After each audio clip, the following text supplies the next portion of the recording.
It's reading recorded. Got it. So I think it was 175 years ago this week that Marx and Engels were writing the manifesto. And again, that extraordinary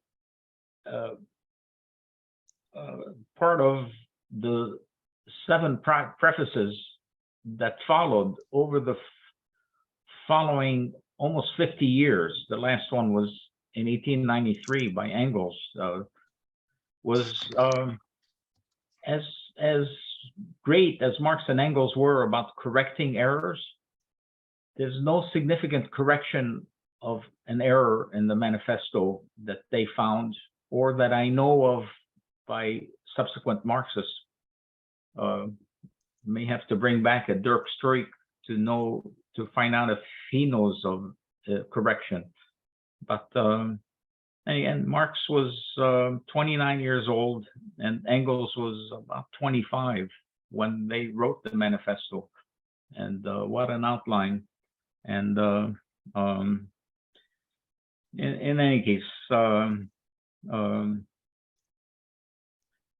the revolutionary ferment in Europe, revolution had broken out in 1830 and was defeated.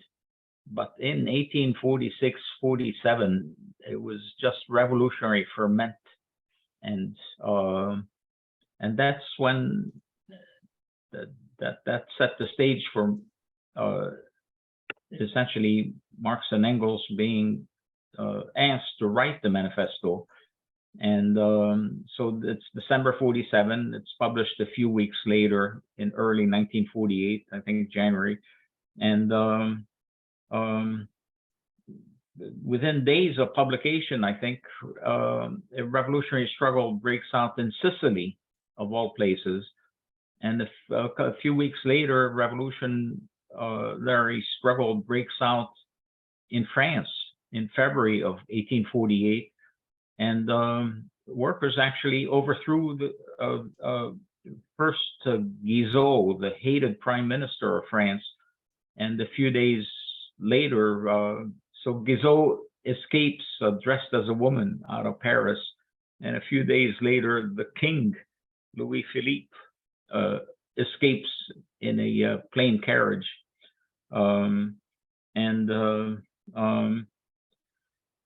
And essentially all of Europe caught fire in 1848. And again, France was indicative of what was possible, in that it was the workers who overthrew Guizot and the king. But for 1,000 reasons, including very low consciousness, low organization, the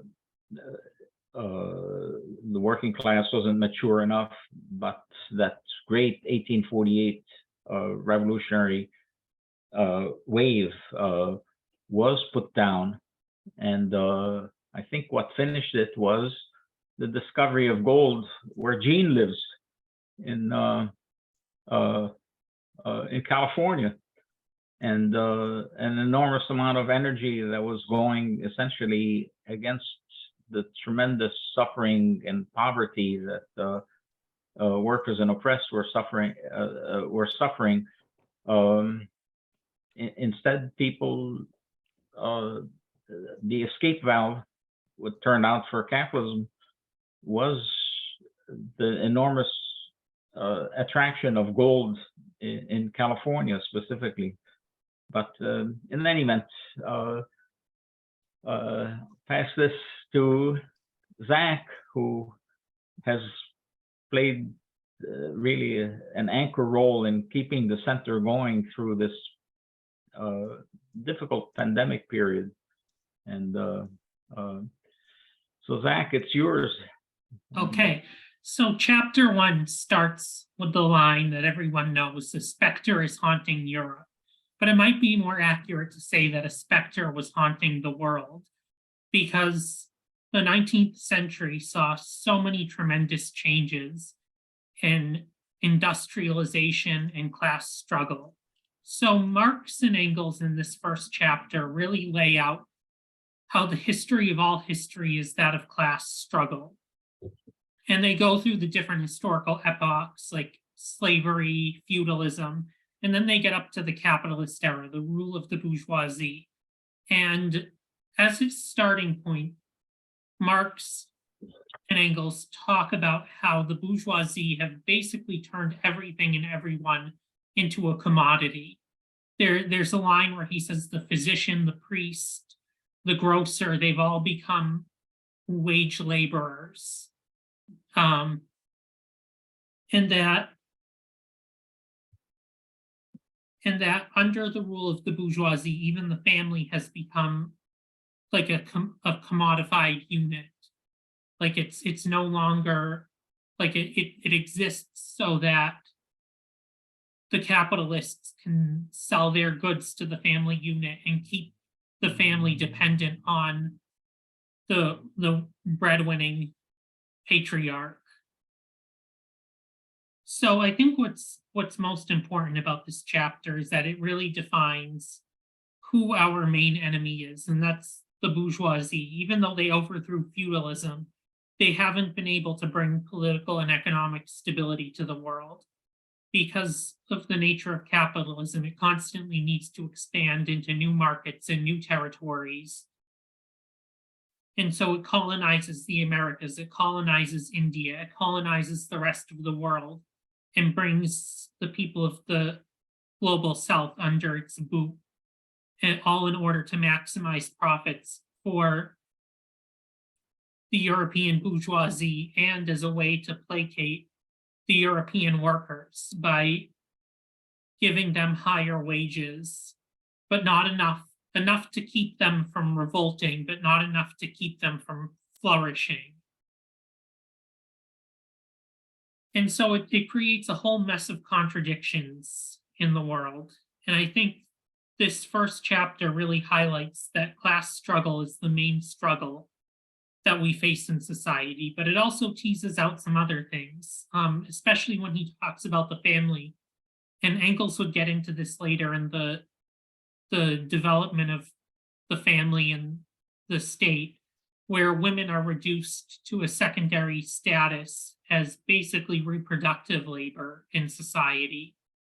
And the family unit becomes essentially a reproductive system to turn out new working class bodies. And so there's so many elements to class struggle that I think are ignored today that Marx and Engels picked up on then. One is the need to maintain class independence. And I know they get into this in later chapters, and I don't want to, get too far ahead, but they explicitly say that the Communist Party is the party of the workers, that workers need political independence and need to be separate from the bourgeois parties. They also say that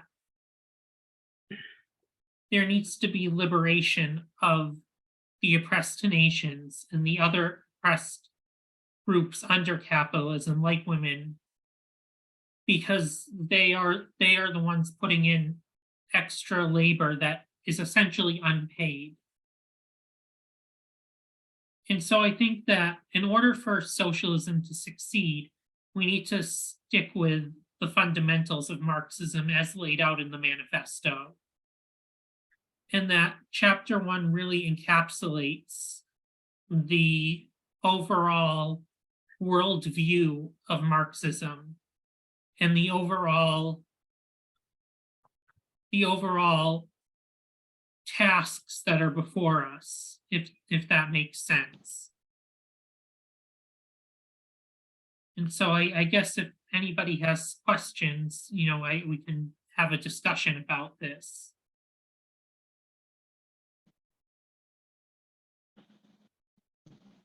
Well, I do. Am I muted? I guess No, not. you're on. But what really do you get that what has developed is global class struggle. In other words, that the workers in any one country are really up against the capitalists of the world.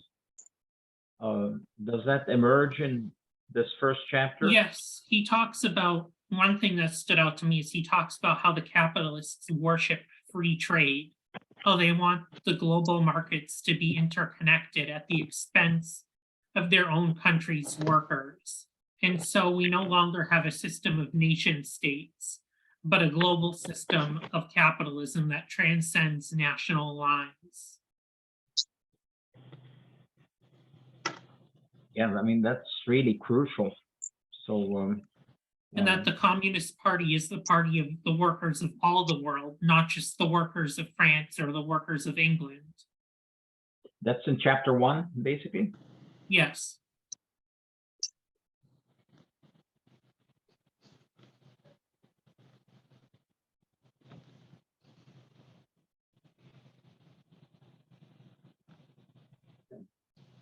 And the other thing that struck me from what you raised was this problem that there was no stability, even though feudalism had been overthrown. If anything, it's increased instability because the feudal peasants had like a very set out schedule for the years. I mean, it was interrupted by wars and other things, but on the micro level, the feudal peasant lived a very consistent existence and got far more days off in the year than the modern capitalist worker does. So if anything, capitalism has created more instability. Right. And, you know, I may have mentioned this in other CME events, but there's this deeply anti-communist historian of the Russian Revolution who nevertheless admits that the revolution happened because of the insecurity of life under capitalism. And today, this insecurity is existential in several ways. The one that's most obvious, and actually the depth of the crisis, is the capitalists are hiding it, but it's the environmental crisis, which could lead to, and has already led to, sudden breakdowns in food supply. We're seeing it in Africa especially, but also in some other countries. But simply the crisis of biodiversity, if you haven't followed the disappearance of insects, that even insects scientists had not paid attention to until recent years. But there's been a 30 to 40% decline in insects in the world, and they play a huge role in essentially the web of life. As a result, there's been a sharp decline in birds around the world, about a 30% decline in the US, somewhat sharper from what I understand in Europe.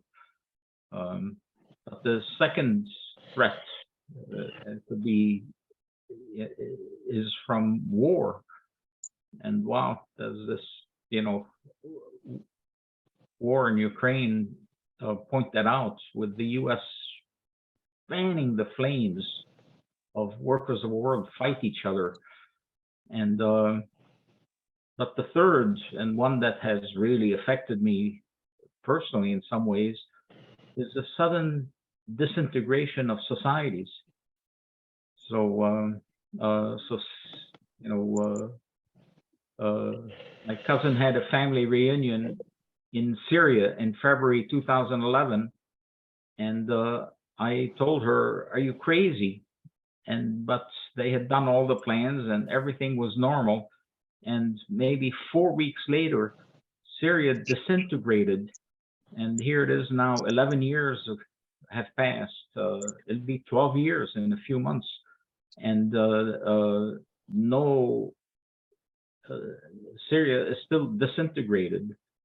My sister ended up in Libya. It also disintegrated, but in some ways, the most serious is what's unfolding in Africa, especially Congo, where war has broken out on a big scale again.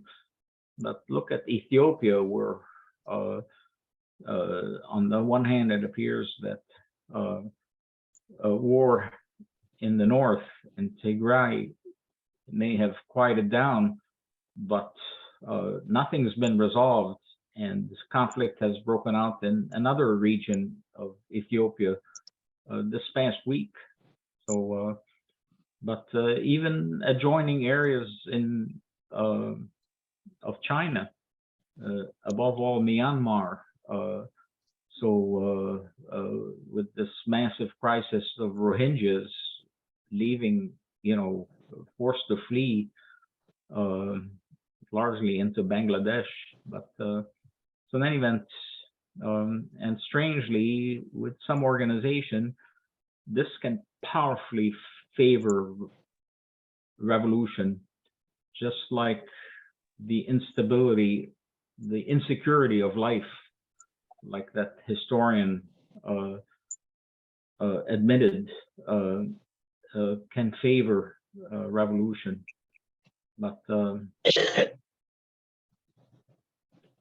I think one thing I want to really expand upon, and this was an area of study for me for a long time, is the role of women in the family under capitalism. And that we're seeing again like a struggle for control of reproductive labor, especially in the United States with the overturning of Roe v. Wade.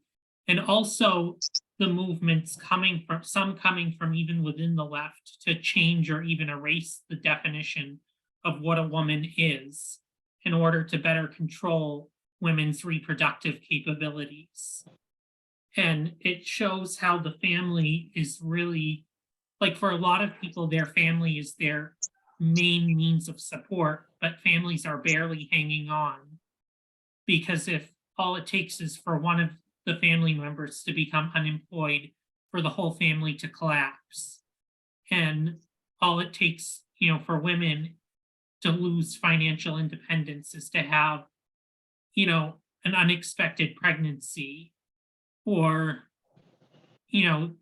lose their autonomy, their autonomous spaces in society. Like when you have, like if you have a woman who's fleeing an abusive family situation, and you don't have women's shelters anymore because no one can agree on the definition of a woman, where is she to go? And that leaves her vulnerable to being exploited by right-wing capitalist Christian extremist groups. Very important. In fact, a divorce is the strongest predictor of impending bankruptcy usually by the woman in the United States.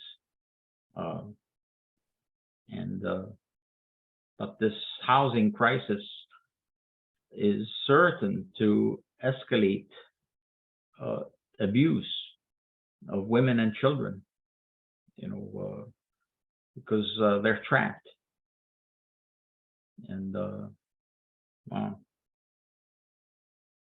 yeah, that was an important point.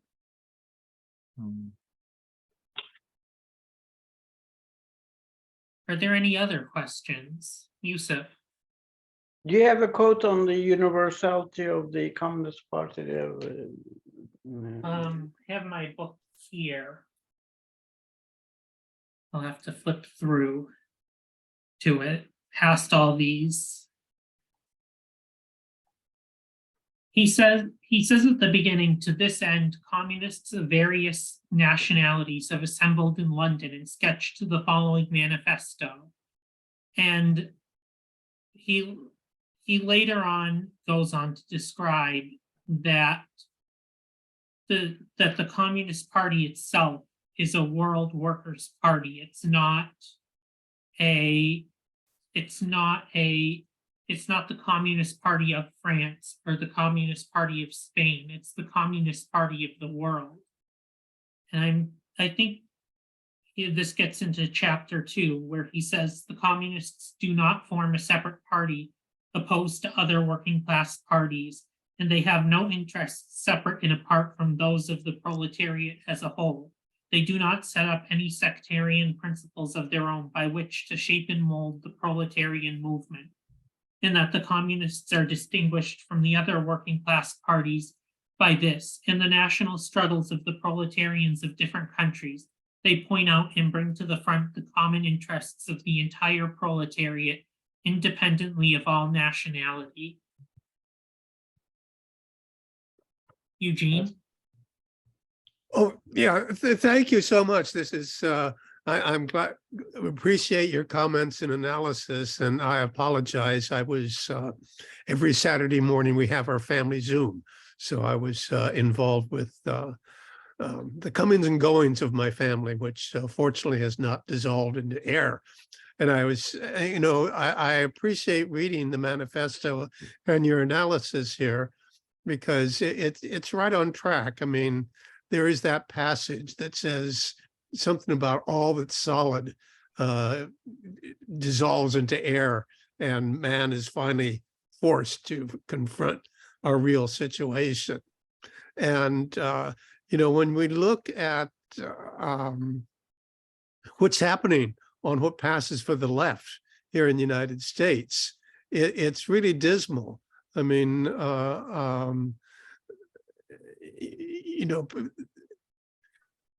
there's just like, there's strong support among, almost universal, even, I support the Squad and Bernie and so forth politically and in terms of electoral politics, but they're really bad on Ukraine and even worse on China. And that's distressing.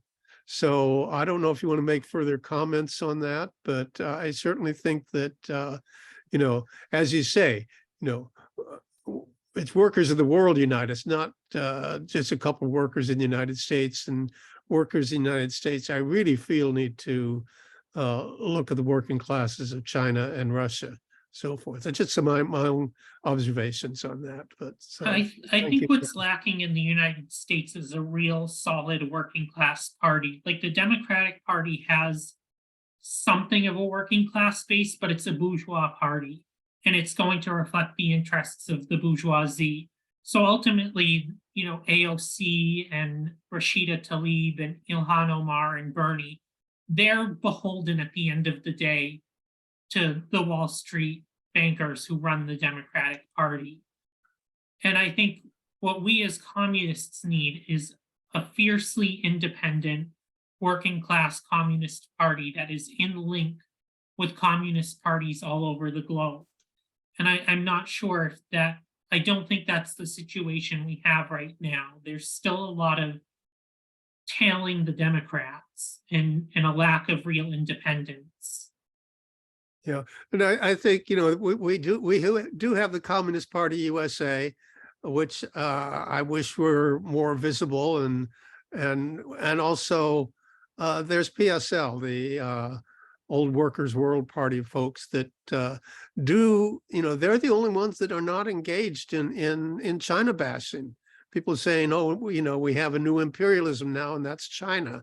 And I look at things a little differently than that. And so, but again, the Democratic Party is dismal.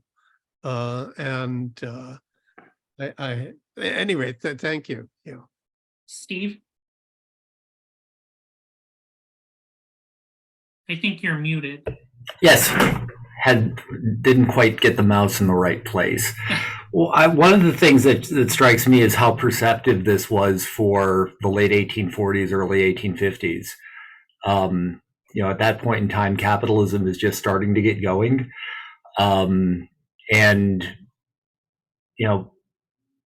Looking at what came after that, especially, I'm thinking in the early 20th century.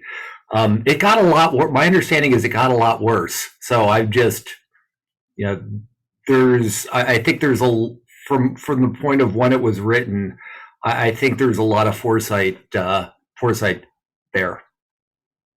Yeah, I agree. Marx and Engels were definitely thinking 5 steps ahead when they wrote this. They saw the trends coming, decades into the future, and it's really amazing how perceptive they were in picking up on those trends.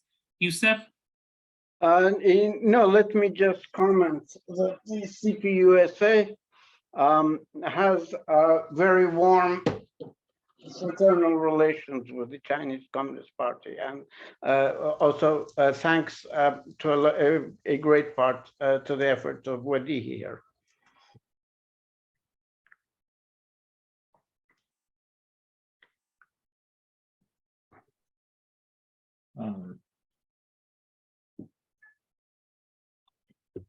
About 15 years ago, we had one of what, as far as I'm concerned, was one of the greatest presentations at the Center for Marxist Education.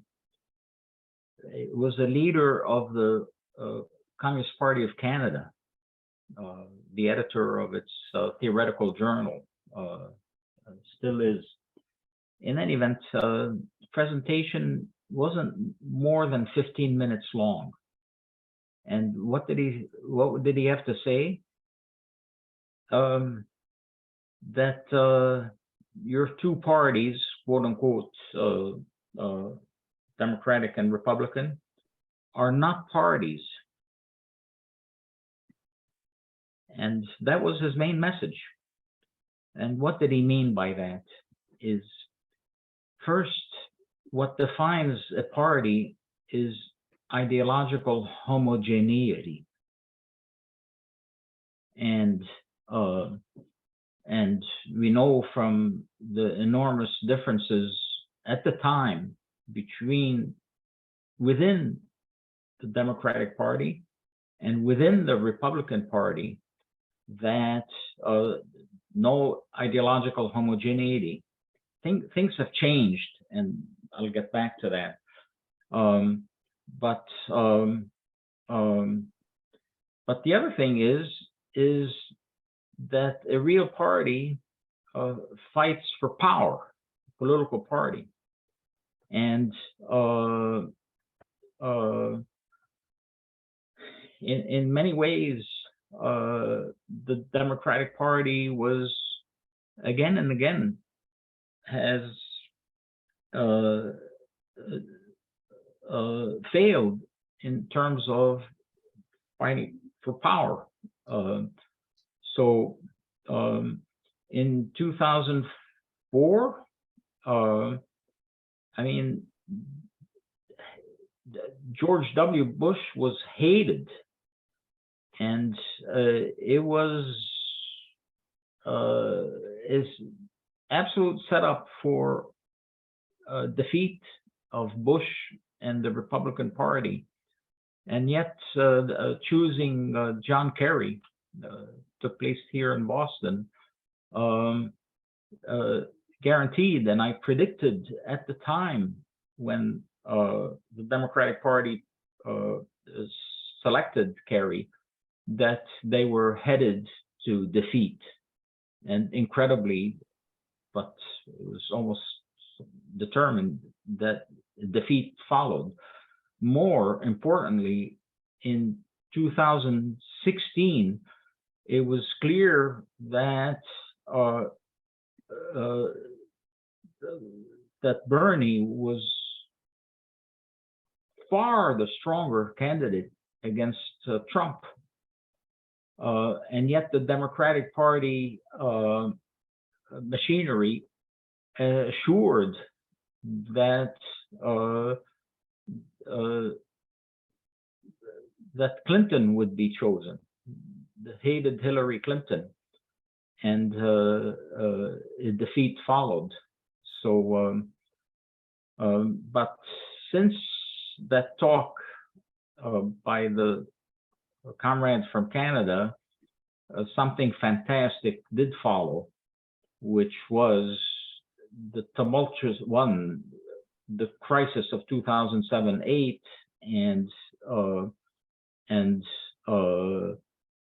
the ruling class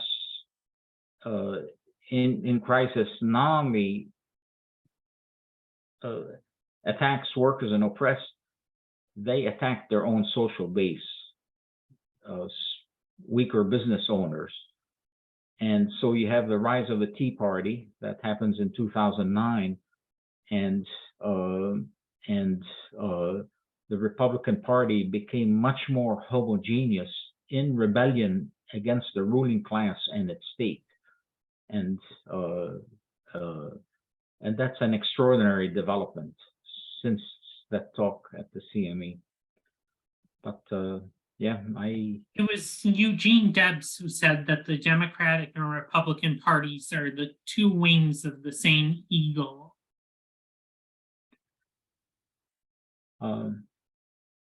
Yeah.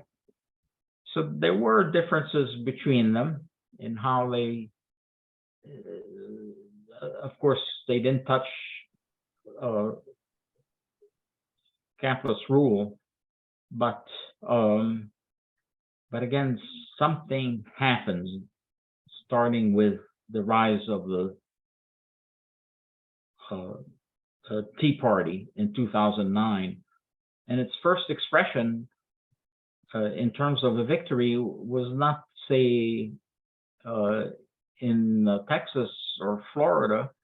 It was here in Massachusetts, because Edward Kennedy dies.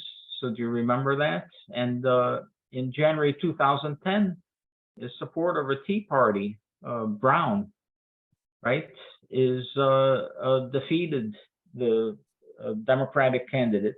Massachusetts is a one-party state by and large, and that caused tremors all over, and this is not played out, but so in any event, but yes, essentially the way out is for essentially the workers of the world to unite and carry through the historical mission of the working class, which is to complete transition from capitalism to working class power, really. Step one.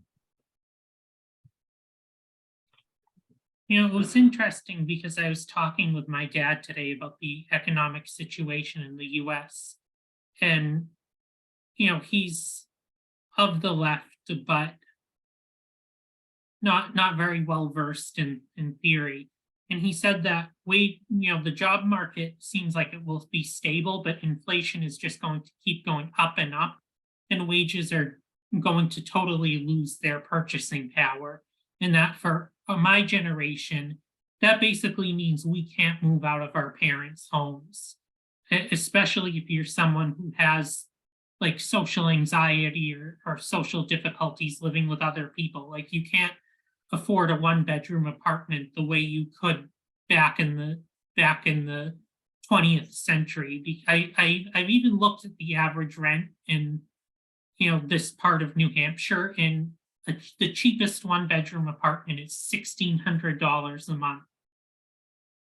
And so I think that dynamic where children are staying with their parents well into their 30s now is going to cause another crisis of capitalism, where like you have the previous generation supporting the current one, and the current one is really unable to launch and be independent the way their parents were.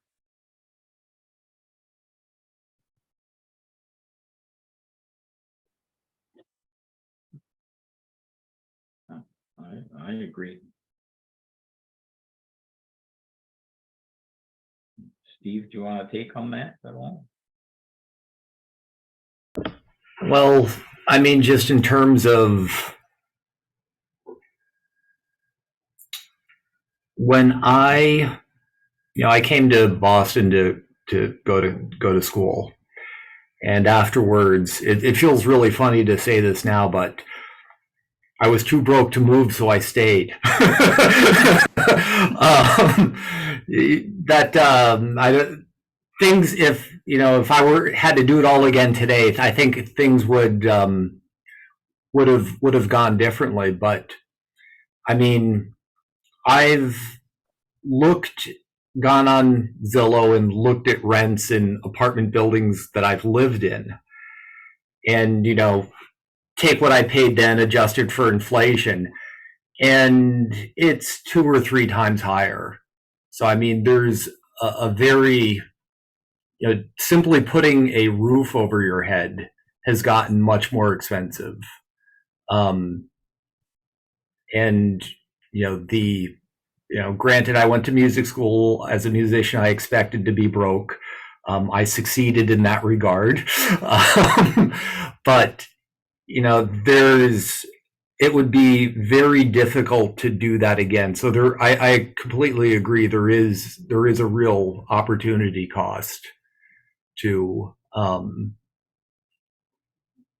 to things like housing, wage growth having been essentially flat for decades.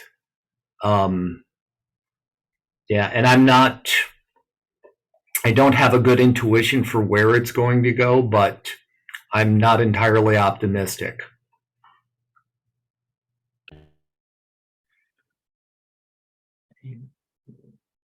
Someone just asked me, what impact will this pandemic have?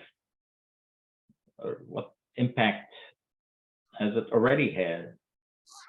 And my response was, it's going to accelerate all trends.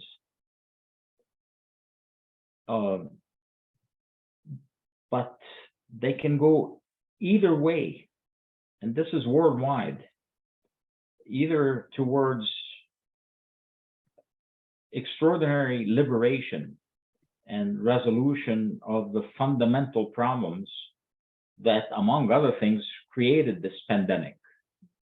And ecologists and epidemiologists have long been pointing out the dangers of current agricultural practices, setting the stage for a pandemic like this.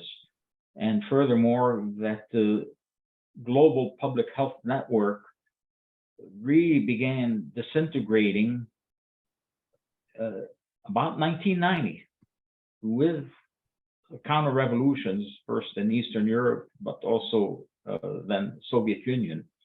And so on the one hand, and history favors this, what's unfolding now, accelerated by this pandemic, with leadership, could lead to overwhelming tide supporting liberation. And history favors that course. But we know, including, say, from this disintegration in the Congo, in Mali, in Syria, in Libya, in Yemen, and that without essentially working class leadership, there's a real danger of terrible disintegration.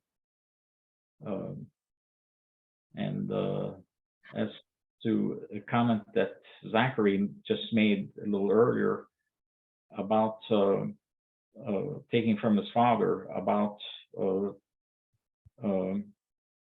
currency issue, if you look carefully, the losses suffered by the biggest banks and insurance companies, pillars of finance of the ruling class here, the losses they suffered from speculation in 2007, 2008 were in the tens of trillions, several times more than the GDP actually of China and the US combined. And the response of the ruling class and its state was to transfer the losses to the US state apparatus through the Federal Reserve. So the Federal Reserve claimed it had only printed about $1.2 trillion in the following 2 or 3 years. But Bloomberg looks at it and said, no, it's more like 7.2 trillion. So the Fed had lied by a factor of 6, except that some of the more honest economists grouped at the University of Missouri, Kansas City, looked more carefully and said, and even though they supported the Federal Reserve printing money, they said no, it wasn't 1.2 trillion, it wasn't 7 point some trillion, what Bloomberg claimed. They came up with a figure of 29 trillion by late 2011, and that was before additional printing of money from 2011 that only ended about 6 or 7 years ago. And then the pandemic comes along and the Federal Reserve is printing money like crazy. And what they're doing is trying to then transfer the losses to other countries, primarily by selling US treasuries that they had just printed, but also by devaluing currencies of other countries, except that ultimately you can only hide these losses for so long. The only reason that things haven't disintegrated is that, above all, that China has continued to accept the US currency as holding value, but now we see that that's changing. So the growing distancing from the dollar and use of China's currency, and in any event, your father is on to something. And the question is, again, is that the contradictions of capitalism continue to, grow with the development of science and technology.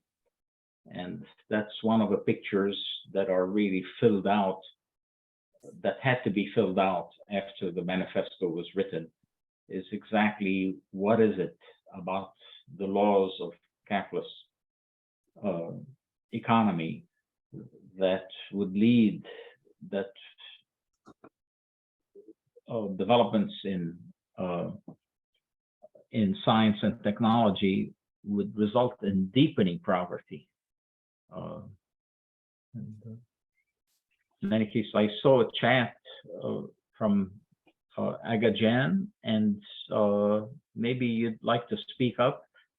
And before that, I should mention one of those with us today, Alvin Foster, went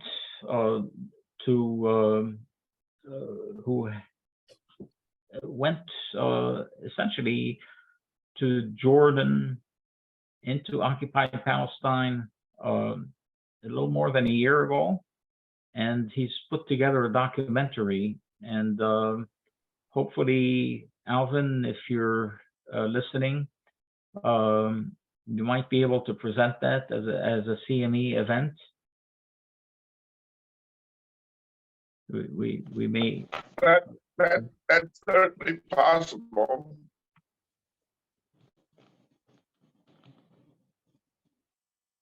It is? About how long is the documentary? About an hour, is it? 1 hour. Oh, yeah, let's do it.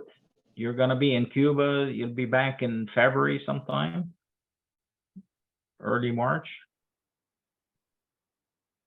Alvin? Yeah. Yes, yes, Yeah, let's plan on yes. it. And we can hear how It's fine with me. Yeah. Yeah, let's do that. You can hear how a Palestinian barber tortured Alvin, and maybe, yeah, and maybe your friend Serge from Haiti can explain why he thought that was wonderful. So, but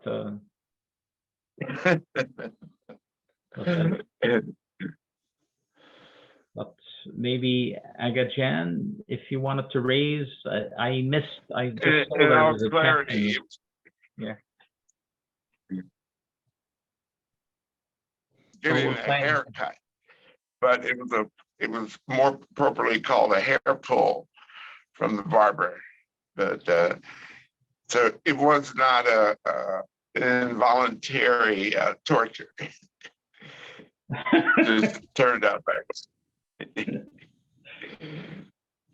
In any case, I don't remember that as part of my youth, but we'll get to it and we'll count on it, and looking forward to it in March. But Okay. I got Jan. Thanks, Alvin, and oh, okay. He just sent it a note that he's unable to speak right now. He has young children and has to tend to his son. So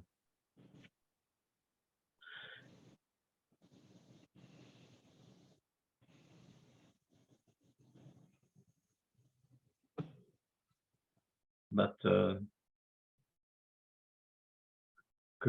yeah. Anything else? We might wrap up early. On January 7th, the first Saturday, we're going to take a break for the holidays. But on January 7th, Yusuf will present on chapter 2 of the manifesto. And on January 14th, the following Saturday, the Young Communist League will, here in Boston, will present on chapters 3 and 4. And perhaps we will find someone who can present on really the tremendous historical introduction to the manifesto written by Dirk Struik, who, at least as I understand it, met Lenin when he was very young in an anti-war meeting in I think Amsterdam. So this was with World War I, and Dirk was here in Boston, was targeted in the McCarthy period, but only died. He was, I think, 106 when he died, and was really wonderful. But his historical piece is to be found in the. It's called "The Birth of the Manifesto," and hopefully we can get a digital copy of it. But it's also a book from international publishers and called "Birth of a Manifesto," and it includes a text of a manifesto, but it has that introduction. And Steve, you have your hand up. Yeah, it was just a question for Zach. And if this is a different chapter that'll be covered in a future talk, that's fine. It can wait. I'll just save it till then. What does the manifesto say about the role of the petit bourgeois? So this is in a future chapter. He kind of gets into the different layers of socialism, and one of the socialisms Marx and Engels talk about is bourgeois socialism, where basically the petite bourgeois want to elevate everyone to their level so that they're all happy middle class, petty bourgeois, and instead of liberating the working class. And I think you can kind of see that a little in countries like the Nordic countries, where they have that big social welfare state. And workers do have a lot of influence, but they're really, like, they're paid very well compared to workers of the rest of the world. But it's clear that the governments are trying to lift them up to the level of being petty bourgeois instead of liberating them as workers. And Eugene?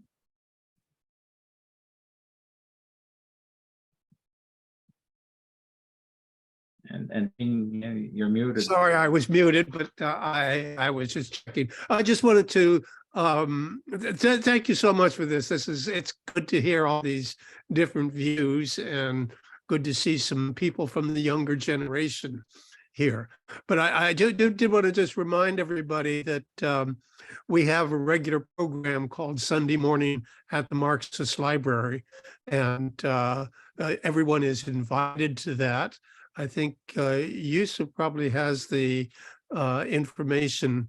He sends out the information on the login information and so forth. But tomorrow we're going to have Roger Harris, who's with the Task Force on the Americas, talking about basically Latin America. But I forget the volatility. Okay, thank you. Of Latin America, and I think that'll be very exciting and worthwhile. So just hope to see people tomorrow as well. And again, I apologize. I have all these conflicting things on Saturday mornings with family and so on. So, but I appreciate everything you're doing in Boston. Thank you. Thank you. We're hoping we can follow your model, Gene, in terms of organization and the frequency of programs. It's one good thing after another, and this is out of essentially it's coming out of Nebel Proctor Marxist Library, which in Oakland, which has been like a center for Marxist education on the West Coast. And I've had the honor of presenting there in person several times, as well as over the internet. But again, extraordinary steadiness and organization, and really very impressive. And I'm usually unable to attend the events, but thanks to Yusuf, who does send out forwards the program every week, but also forwards the recordings. I've been catching the recordings, and again, very impressive discussion. So. And we're very fortunate in that, well, I think the party owns the building itself, so that we can't be evicted, and it serves as a kind of centered place, and fortunately we have a group of very technically skilled people on our planning committee that does a lot of work. So we're fortunately situated here on the West Coast, and so on. And yeah, but thank you for those words. I mean, Gene, would you be willing to make a CME presentation, topic of your choice, but essentially what's unfolding around people's career, which is a subject you have studied, and but again, a topic of your choice, and would really appreciate it. At some point, I would enjoy doing that. So maybe in So at some point, yeah, to get my thoughts together, I would like to do that. Yeah. Mm. Thank you. Um,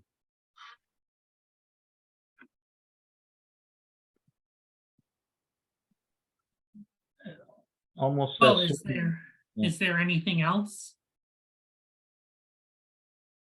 I guess just the biggest thing is that we are still looking for a new space. And if you have any leads on affordable property in the Cambridge area, we'd be very interested to hear about it. right. Just to go back to tomorrow's topic, Sunday morning at the Marxist Library on the volatility in Latin America. Soon after, essentially, the crisis of 2007-8 essentially hits the imperialist center. Essentially, Marxists in China began to study, developed a project out of the Academy of Marxism called Changes in U.S. Social Contradictions, and asked me to be part of that project. And so again, with the Tea Party, immediately I had recognized we have a rebellion of the social base of the US ruling class, which are weaker business owners, who range from multi-billionaires like the Walton family or the Koch brothers, who are excluded from essentially the center of the US ruling class. But the overwhelming majority are very poor, work 7 days a week, cannot take vacations. Those are the restaurant owners, small store owners, lead very insecure lives that have gotten much worse. But it took about a year after the project got started and it sank in. A rebellion of a social base means that the ruling class has been immensely weakened, the US ruling class. And the prediction was that this would open a period of volatility, not only in the United States, but in all of essentially capitalist countries that the US has dominated and exploited. And so it's no surprise to find this volatility in Latin America. And the huge question, was it Yusuf who raised it, is the question of leadership to turn all of the just anger and the insecurity of life into this overwhelming stream to complete the job that the manifesto describes. And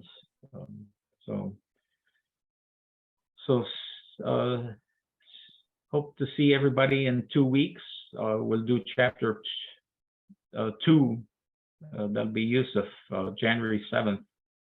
And Jean, thank you very much, everybody. Thank you. And Zach, thank you so much.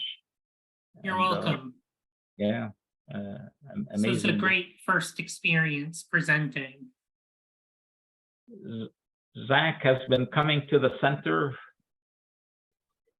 before he was old enough to drive, and the happiness that it brought to me to see him coming every time.